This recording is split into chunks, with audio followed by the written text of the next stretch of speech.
Gareth Davis. Well, thank you, Madam Deputy Speaker, and let me quickly congratulate my right honourable friend for an excellent speech and for securing this debate today. It is important that we have this debate at this time.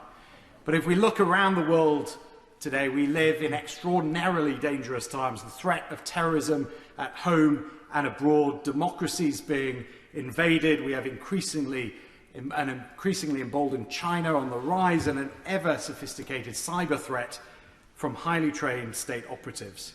But of all the threats we face, a nuclear weapon in the wrong hands represents one of the gravest. As US President Obama once said, our scientific advances have enabled us to communicate across the seas and fly above the skies, but it's also unleashed some of the most destructive and deadly weaponry imaginable. We must understand this threat, face it and not shy away from the difficult decisions needed to keep us safe. Close observers of the recent talks will tell you that negotiations have not exactly been going smoothly, but it's important, as my right honourable friend said, that we in this House have the opportunity now to talk about the threats we feel Iran poses, why some of us are cautious about a deal, and to offer a view on what terms that deal should be, if indeed we are to have one. So let me do that right now. A nuclear Iran is a clear threat to peace and world order. Iran has made very clear its views on Israel's mere existence, and obviously a direct nuclear attack on Israel would become a very real possibility. A nuclear-armed Iran would also be emboldened to increase its support for terrorist groups like Hezbollah and Hamas. And regardless of how Iran may behave as a nuclear power, it could spur other regional rivals to seek out a bomb in response. So we're right as a government to be looking at all ways to prevent further development of their nuclear capability. But clearly there is concern that compared to 2015, Iran's programme today is more advanced and its leadership priorities are different. Sanctions do work and they do hurt. Iran's got about a 40% inflation rate and millions live below the poverty line. But as we know, and my right honourable friend for Newark pointed out, they've done tremendously well out of oil sales, and the Iranian central bank estimate this to be 18 billion in just the first half of the Persian year.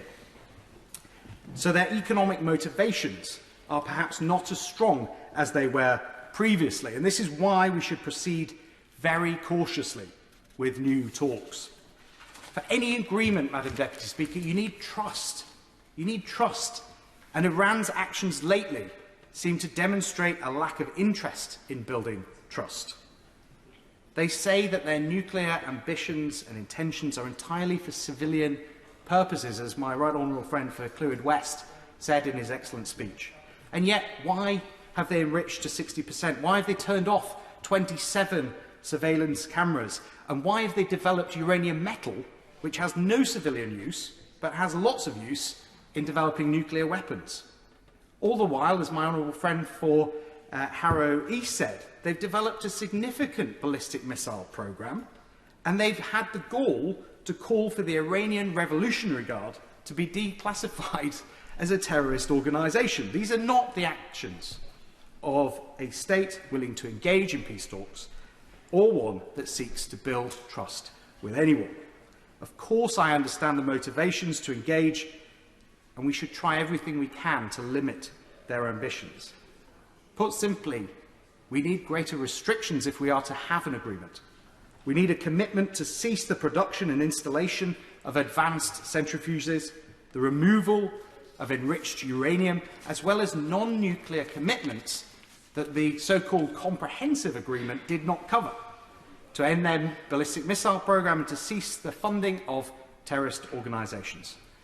Otherwise, we face bolstering in Iran at a time when we should be restricting them.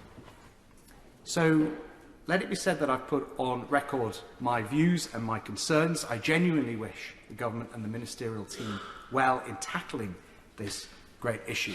And let me conclude just philosophically by saying that it's a great pleasure to be talking about this and Britain's role in it at a time when people question Britain's place in the world. We should never forget that this country represents just 0.8% of the global population, and yet we have a seat at the table at all the major international, multinational and security tables. The G7, the IMF, we're one of the few nuclear powers in the world, the JCPOA and the UN Security Council. So let it be said that we have a role to play in ensuring the security of our world and our people, and I hope that the government, as relates to Iran, will take that responsibility very seriously.